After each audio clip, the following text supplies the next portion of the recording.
Yo quiero anticiparle que en esta noche la palabra de alguna o de otra manera es una locura para muchos. Segunda de Pedro capítulo 1, verso número 4. Ya el 3 ya lo vimos, vamos a ir al 4.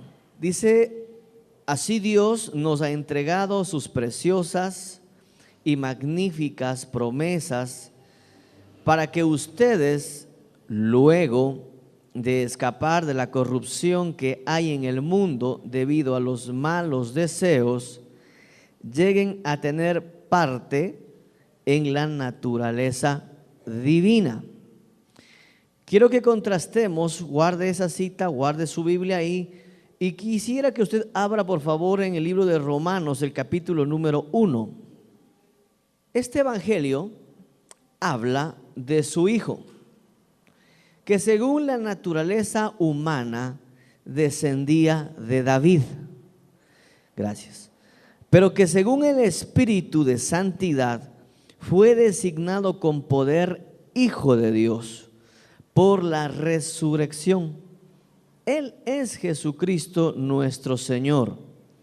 Por medio de Él y en honor a su nombre, recibimos el don apostólico para persuadir a todas las naciones que obedezcan a la fe. Bien, mis amados hermanos, yo empecé hablando el día jueves acerca de la naturaleza y había dicho que la naturaleza del ser es la que determina las características de ese ser.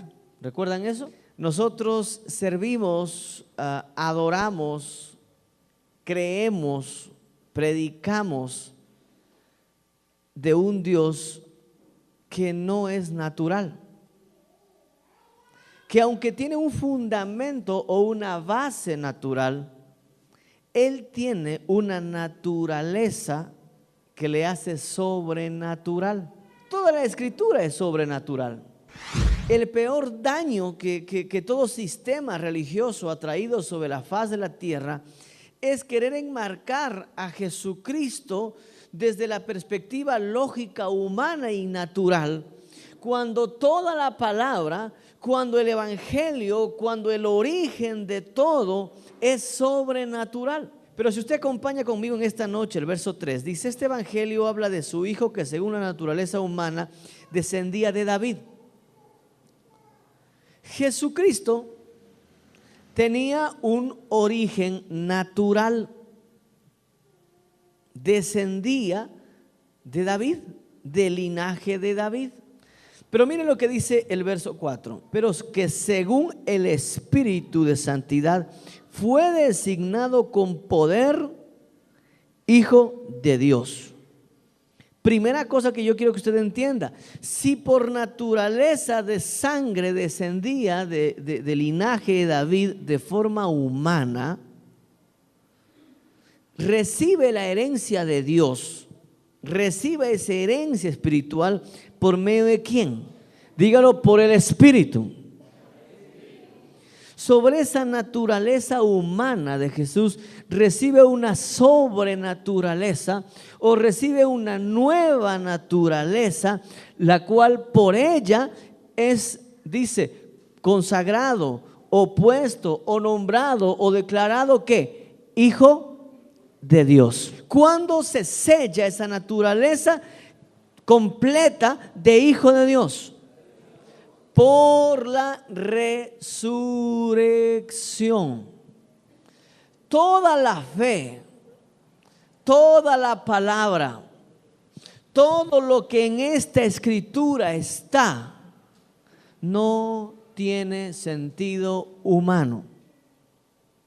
O la resurrección es natural. Entonces, el fundamento de la fe, esto es importante que yo a usted le enseñe. El fundamento de la fe es sobre la naturaleza.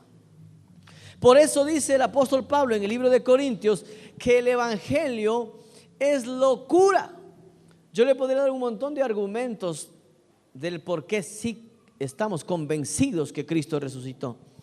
Pero lo que en esta noche yo quiero que entienda es que justamente esos argumentos y esos razonamientos y esos raciocinios es lo que ha hecho que la fe, que es sobrenatural, que el mensaje de Cristo, que es sobrenatural, que el fundamento del cristianismo, que es sobrenatural, lo queramos entender desde el plano natural. Yo te aseguro que quien no nazca de agua y de espíritu no puede entrar en el reino de Dios. Y el verso 6, mire cómo le amplifica, ¿no? Lo que nace del cuerpo es cuerpo, lo que nace del espíritu es espíritu. Y aquí empieza el gran problema del cristianismo y de la religión. Y yo sé que aquí le voy a romper a algunos la teología. Si usted le pregunta a alguien, ¿usted por qué es cristiano? Unos le van a decir, bueno, yo soy cristiano porque yo creo en Jesús, pero la Biblia dice que el diablo también cree. No, pastor, yo sí tengo una respuesta precisa. Yo soy cristiano porque yo me acuerdo que un día estaba en la iglesia y entonces usted o el pastor o un líder me dijo, a ver, ¿quién quiere aceptar a Cristo? Venga. Dice, yo me acuerdo que yo sí me acuerdo, pastor, hasta foto tengo. Yo levanté la mano y dije, yo quiero aceptar a Jesús. Yo acepté a Jesús, pastor. Y yo te hago una pregunta. ¿Esa creencia está fundamentada en qué? No tiene fundamento. Lo único que te hace hijo de Dios es si pasas el mismo proceso que Jesús pasó. Tú no le ves a Jesús aceptando a Dios. Aunque él tenía una naturaleza humana, se torna hijo de Dios porque el Espíritu Santo desciende sobre él. Lo que te hace hijo de Dios es experimentar o pasar el mismo proceso que Jesús pasó. Para resucitar tuvo que morir. Para morir tuvo que obedecer. Mira el proceso de convertirse en un hijo de Dios. Mira el proceso del nuevo nacimiento en Cristo. Obedece, muere y resucita. Pero quiero que veas lo que le dice Jesús a Nicodemo. Tenía que nacer de agua y del Espíritu. ¿Qué es el agua? ¿O qué efectos tiene el agua? Eso, el agua purifica. El agua limpia, el agua quita impurezas. ¿Qué es aquello que puede limpiar tu vida? Y yo sé la respuesta que ustedes me van a dar, porque yo conozco toda la teología religiosa, porque yo también me he arrancado del Señor de ahí. ¿Qué le limpia a usted el pecado? Diga, no tenga miedo, diga, ¿qué le limpia a usted el pecado? La sangre de Cristo. Muy bien, ¿cómo? ¿Sabes cómo es el proceso de limpiamiento de la sangre de Cristo? Lo mismo que fue en Jesucristo. Obediencia. Ay, la sangre de Cristo me limpió, pero eres un rebelde. Ay, la sangre de Cristo me limpió del pecado, pero eres un desordenado. Ay, yo soy limpio por la sangre de Cristo, pero ni siquiera conoces la palabra de Dios. Ay, yo soy limpio por la sangre de Cristo, pero ni siquiera tienes 5 versos guardados en tu cabeza. La sangre de Cristo te lava cuando coges esta palabra en obediencia para tu vida. Efesios capítulo 2, versículo 1. En otro tiempo, ustedes estaban muertos en sus transgresiones y pecados, en los cuales andaban conforme a los poderes de este mundo. Se conducían según el que gobierna las tinieblas, según el espíritu que ahora ejerce el poder en los que viven en la desobediencia. En ese tiempo también todos nosotros vivíamos como ellos, impulsados por nuestros deseos pecaminosos, siguiendo nuestra propia voluntad y nuestros propósitos como los demás. Éramos por naturaleza objetos de la ira de Dios. El que es rebelde y hace lo que le parece bien, opina como quiere opinar y decide como quiere decidir, ¿es cristiano? En este opera, dice, el espíritu del mundo, el cual está dominado o gobernado por los principios de este mundo. Versículo 5. Nos dio vida con Cristo. ¿Cuándo nos dio vida? ¿Cuándo nacimos? Con Cristo. Aun cuando estábamos muertos en pecados, por gracia ustedes han sido salvados. Y en unión con Cristo Jesús, ¿qué dice? Dios nos resucitó y nos hizo sentar con Él en las regiones celestiales. A ver, yo quiero que esto entienda bien. Dice que nos va a hacer sentar, o dice que nos hizo. Usted es consagrado hijo de Dios cuando usted resucita. Como Jesús para resucitar tuvo que morir, así también usted para resucitar tiene que morir. Y así como Jesús para morir tuvo que obedecer, nosotros también para morir tenemos que obedecer. Entonces el nuevo nacimiento no es aceptar, levantar la mano y decir, yo acepto a Jesús y ya está. Esa es una venta fácil del evangelio. Y quiero que entienda esto. No le hizo hijo de Dios a Jesús el entender la palabra. ¿Qué fue lo que le hizo hijo de Dios? Obedecer la palabra. Usted no tiene que entender la palabra. Usted tiene que obedecer la palabra. ¿Y cuándo la palabra me mata? Precisamente cuando no le entiendes. Porque claro, cuando tú lees el Salmo 23, versículo 1, ¿a quién le cuesta obedecer ese versículo? Pero cuando usted lee, por ejemplo, en Santiago 4 y dice, los amigos, los que se tornan amigos del mundo, se tornan enemigos de Dios. Ese sí te mata. Es que, pastor, si usted supiera que me duele, es que ese dolor es el que te mata. ¿O crees tú que Jesucristo se fue a la cruz riendo? Y quiero que entienda esto, ¿no? Porque algunas personas piensan ingenuamente y dicen, no, ahora Jesús era Dios y estaba ahí en la cruz, ni le debe haber dolido porque era Dios. Los clavos lo aguantó con el mismo dolor que le dolería a usted o a mí. Cuando resucita, ahí es Dios. En la cruz fue un hombre que por el Espíritu de Dios decidió obedecer la palabra de Dios. Yo no sé en qué momento la religión cambió todo este proceso sobrenatural y sacrificial.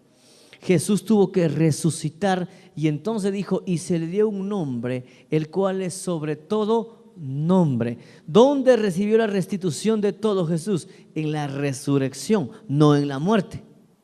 ¿Quieres recibir de parte de Dios una bendición, una restitución en cualquier área de tu vida? Yo no sé en qué área de tu vida tú necesitas una restauración de Dios. La restauración es cuando hayas resucitado en esa misma área. Ejemplo, cuando tú vas al médico, ¿qué te dice el médico? Uy, eso es grave, a lo mejor tiene complicaciones de esto, vaya a hacerse este examen y vaya a hacerse esto no sé qué y vaya a hacerse esto no sé cuánto para ver si es de operarle, a lo mejor tiene no sé qué y esto es y hermano, le pinto un cuadro de esos que y usted dice, ay, ya creo que estoy a punto de morir ya. Claro, porque si el médico te está diciendo eso, el médico te dice eso, ¿qué te dice esto? Esta palabra dice que nosotros somos sanos en la sangre y en las llagas de Cristo Jesús.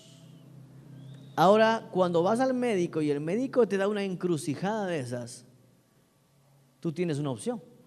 O vas y haces todos los exámenes médicos y todos los chequeos y todos los especialistas y botas a un lado la palabra, o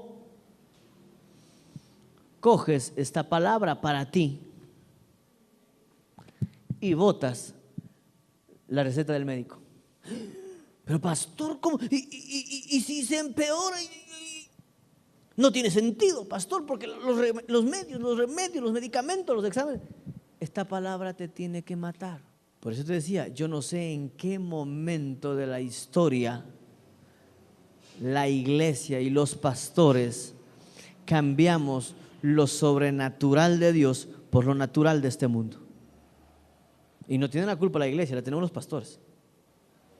Entonces cuando usted dice, no Señor, yo estoy quebrado, la verdad que a lo mejor el último dólar que tengo en el bolsillo es este, y mañana con ese dólar yo pensaba comprar pan, Señor. Y si yo te ofrendo ese dólar, mañana no tengo ni para el pan, pero yo te voy a ofrendar. Mañana ya tú verás. Una vez que mueres, eres resucitado en las promesas de Cristo Jesús. Y entonces viene la restitución de todas las cosas. El Dios sobrenatural es el que está por encima de lo natural, pues mi amado hermano. No camina con nuestras reglas, no camina con nuestras normas, que al ser creador de todo lo que somos y al ser creador de todo lo que tenemos, Él está fuera de lo que Él creó. Le voy a explicar, yo voy, qué sé yo, tengo un enfermo, yo voy, oro por el enfermo, yo tengo fe que Dios va a sanar al enfermo, estoy en santidad para que Dios sane al enfermo, pero ¿quién toma la decisión de sanarle o no? No soy yo, es Dios. Vamos a Colosenses, el capítulo 3 del versículo 10. Dejen de mentirse unos a otros, ahora que se han quitado el ropaje de la vieja naturaleza con sus vicios y se han puesto el de la nueva naturaleza que se va, ¿qué palabra utiliza? Renovando a imagen de su. Ahora quiero que entienda esto. Cuando toma esa decisión de obedecer la palabra y muere en Cristo, entonces viene el Espíritu de Dios, entra en su vida y usted nace de nuevo, y a partir de ese instante usted tiene la naturaleza divina. Y ahora ya va a entender mejor ese verso. Dice, así Dios nos ha entregado sus preciosas y magníficas promesas. ¿Cuáles son las promesas? Estas. Nos entregó estas promesas, ¿para qué? Para que ustedes, luego de escapar de la corrupción que hay en el mundo debido a los malos deseos, luego de escapar, o sea, me da esta palabra, ¿y qué tengo que hacer con esta palabra? Apropiarme y morirme en ella. Luego que me muero en esta palabra, ¿qué dice el verso? Lleguen a tener parte en la naturaleza divina. En otras palabras, no hay Espíritu Santo en mí hasta que yo no haya decidido obedecer la palabra de Dios. El obedecer la palabra me arranca del mundo y entonces viene el Espíritu Santo de Dios, entra en mi vida y entonces ahora tengo la nueva naturaleza. A mí me interesa que usted sepa mucho sobre esto para que saque de su corazón eso de que yo soy cristiano porque levanté la mano y hice la oración. Me interesa mucho que entienda esto. Usted nace de nuevo cuando decide obedecer, muere al mundo en la palabra de Dios y entonces el Espíritu Santo de Dios viene a usted. Ahora, la naturaleza divina. Cuando el niño está en el vientre, ¿qué tiene en la barriga? ¿Tiene un ser humano? ¿Tiene un bebé? ¿O él llegará a ser bebé o llegará a ser humano cuando crezca? No llega a ser humano cuando ya nace, crece, camina, corre. No, sí, ser humano ha sido. Ya es un ser humano en su vientre. ¿Por qué? Porque la naturaleza de sus progenitores es seres humanos. Ahora, ese ser humano que ya tiene naturaleza humana, porque su origen es humano, ¿nace hablando, corriendo, caminando y trabajando? No, tampoco. Es ya un ser humano. Pero ¿qué pasa con esa naturaleza? Tiene que ir desarrollando sus características. Una característica del ser humano, el caminar. Pero el niño no nace caminando, tiene que desarrollar. Pero antes de caminar, ¿ya es ser humano? Sí, solamente que no ha desarrollado la habilidad de caminar. Si usted tiene la naturaleza divina y usted nació de nuevo, esa fe, esa naturaleza no es para que llegue a ser. No, no va a llegar a ser. ¿Qué pasa? Ya la tiene. El cristiano cree que todo es para después. O sea, cuando Cristo venga, y hasta cuando Cristo venga, si naciste de nuevo, ya tienes esa naturaleza divina. Pero entonces ahora vas a tener que empezar a desarrollarla. Hebreos 5:14. Dice la palabra: en cambio, el alimento sólido es para los adultos, para los que tienen la capacidad de distinguir entre lo bueno y lo malo, pues han, ¿qué palabra utiliza? Ejercitado su facultad de percepción espiritual. Te hago una pregunta. ¿Cómo ejercitas esta palabra? Viviéndola, no hay de otra. La naturaleza divina en mi interior ya la tengo. Ahora, ¿cómo crece esta naturaleza divina? A través de ejercitar o fortalecer mi naturaleza con esta palabra. ¿Sí ha visto usted cuando un niño recién empieza a caminar? Sí ha visto cómo camina un niño. Parece robot, ¿no es cierto? Sí ha visto cómo da los pasos y equilibrándose con las manos, con todo, porque parece que ya se va de un lado, del otro. Hasta que después, en algún momento, el niño ya corrió. Pero para que logre correr, caminar, para que el niño logre hacer todo esto, ¿qué tuvo que hacer la mamita con sus piernas? Ejercitarlas. Ahora, en el texto que estamos leyendo, dice que el cristiano que llega a tener adultez espiritual, ha llegado a tener adultez espiritual, ¿por qué? Dice, porque se ha ejercitado en entender esta palabra. Hay gente que dice, yo no la entiendo. Pues no la entiendas, obedece. Pero es que me parece, no te parezca nada, obedece. Para después de la tercera, cuarta vez que obedeciste esta palabra, ya tú sabes que obedeciendo Dios te restituye y ya no tienes ningún problema en obedecerla. Señor, yo como quisiera que tú me enseñes a evangelizar. Hable a los otros de Cristo. A lo mejor el primero no le va a entender. ¿Qué me estará diciendo este? Pero le garantizo que al tercero o cuarto que usted le predique, ya va a hablar mejor, ya va a expresarse mejor y va a empezar a ganar personas. El otro día yo hablaba de esto, ¿no? ¿Por qué estás metidote en la iglesia ya 4, 5, 6 años, 7 y no has ganado a nadie para Cristo? Porque nunca ejercitaste tu don para evangelizar y ya tienes las piernas entullidas ya. Ay, yo como quisiera ser así evangelista como el Gigi Ávila. ¿Cómo va a ser evangelista como el Gigi Ávila si con la que te reúnes o con el que te reúnes todas las tardes a hablar de todo el barrio no le predicas la palabra? Usted tiene que tener en mente que si yo me relaciono con una persona no cristiana, es para hablarle de Cristo. No hay otra razón para la cual involucrarme. Y si al involucrarme no le termino hablando de Cristo, entonces lo que va a pasar es que con su mundo ella me está influenciando a mí. Primera de Timoteo 4:14. Ejercita el don que recibiste mediante profecía cuando los ancianos te impusieron las manos. ¿Cuál es el consejo del apóstol Pablo? Ejercitar. Hermano, la naturaleza divina que está en usted solamente se va a desarrollar cuando usted tenga la firme decisión de ejercitarla. La vida espiritual del cristiano o el instrumento que sirve para ejercitar al cristiano y hacer crecer en el cristiano es la fe. Por favor, lea Romanos 12:3. Por la gracia que se me ha dado, les digo a ustedes, nadie tenga un concepto de sí más alto del que debe tener, sino más bien piense de sí mismo con moderación, según ¿qué? Hay gente que en la fe ya tiene una medida de fe capaz de levantar un buen peso en fe.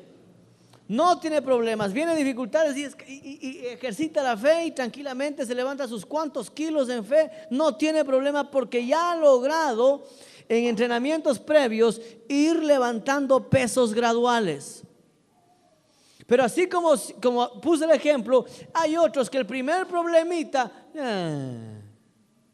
ya se le acabó. ¿Qué le de dar 120 libras de fe si con las 4 onzas se quiebra? Todos los nacidos de nuevo tienen una fe dada por Dios, pero unos han logrado ejercitarlo y crecer y madurar y otros simplemente lo tienen ahí bien guardado y no tienen la menor idea de cómo usar lo que tienen. Hay gente que confunde el creer con la fe. No, la fe es un don que viene del Espíritu. Si tú lees en el libro en 1 Corintios, ahí te vas a dar cuenta que entre todos los dones del Espíritu, uno de los dones del Espíritu es la fe. Por eso tenía que enseñarte que tienes primero que nacer de nuevo. Luego, si naciste de nuevo, ya tienes una fe. Yo quiero que sepas que en tu interior Dios ya te equipó con la fe. Pero ahora tu vida espiritual tiene que ser desarrollar esa fe para que puedas aprovechar todo lo que ya tienes.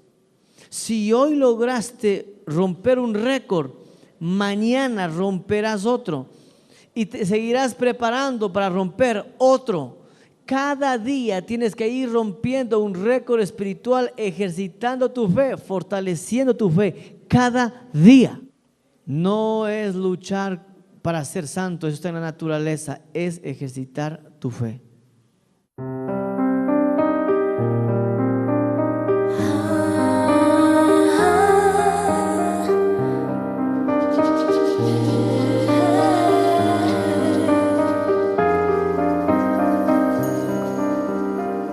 Recuerdo hoy como ayer esas